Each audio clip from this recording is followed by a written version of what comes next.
বন্ধুরা, বাংলার বুকে এমন এক যোদ্ধা জন্মেছিলেন যিনি মোগলদের বিরুদ্ধে লড়াই করে গিয়েছিলেন।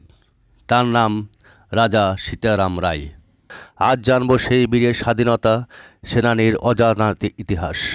১৬৯৭-৯৮ সালের দিক থেকে মোহাম্মদপুর জমিদারির পত্তন করেন। তার জমিদারের ছিল পাবনা জেলার দক্ষিণ ভাগ থেকে বঙ্গোপসাগর পর্যন্ত এবং বরিশাল জেলার মধ্যভাগ থেকে নদিয়া জেলার পূর্ব প্রান্ত পর্যন্ত। রাজা সীতারাম রায় জন্মেছিলেন ১৬৫৮ সালে উত্তরবঙ্গের দিনাজপুর অঞ্চলে। তার বাবা বীরমণি খানসামা অঞ্চলের জমিদার ছিলেন। সীতারাম ছোটবেলা থেকে ছিলেন তেজি, সাহসী এবং ন্যায়পরায়ণ। তলোয়ার চালনা, ঘোড়া সারোয়ারি, তার যুদ্ধ কৌশল ছিল অসাধারণ।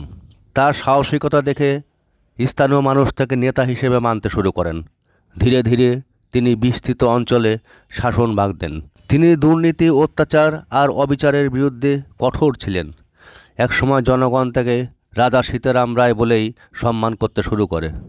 সেই সময় বাংলায় মুঘল সাম্রাজ্যের কড়া শাসন চলছিল। মুঘলদের জুলুম, শোষণ, অতিরিক্ত কর আদায় সব কিছুই সীতারাম রায় প্রতিবাদ করেছিলেন। তিনি ঘোষণা করেছিলেন, এই বাংলার মাটি শোষণের জন্য নয়, মানুষের জন্য। ফলে মুঘলদের সঙ্গে তার সংঘর্ষ শুরু হয়। তিনি ছোট সৈন্যদল নিয়ে মুঘল বাহিনীর বিরুদ্ধে দারুণ প্রতিরোধ গড়ে তোলেন। সীতারাম রায় শুধু যোদ্ধা ছিলেন না, তিনি ছিলেন এক দূরদর্শী শাসক। তিনি কৃষকদের জমির নিরাপত্তা দেন, বাড়িয়ে দেন উৎপাদন। তার এলাকায় ডাকাতি কমে যায়, মানুষ শান্তিতে থাকে। জনগণের ভালোবাসায় ছিল তার সবচেয়ে বড় শক্তি। তার ক্রমবর্ধমান ক্ষমতা দেখে মুঘল প্রশাসন ভয় পেয়ে যায়।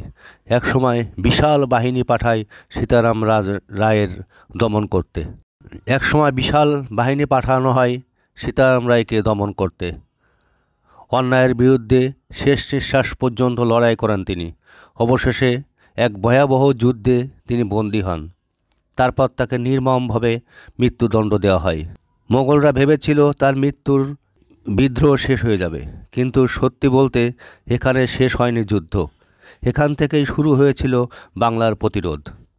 রাজা সীতারাম রায়কে আজ আমরা ভুলে গেলেও তিনি ছিলেন বাংলার প্রথম দিকের প্রতিরোধ নেতার একজন। বন্ধুরা, এমন আরও বীরের গল্প জানতে ভিডিওটি লাইক করুন, কমেন্ট করুন, তবে অবশ্যই সাবস্ক্রাইব করে পাশে থাকুন। ধন্যবাদ সকলকে।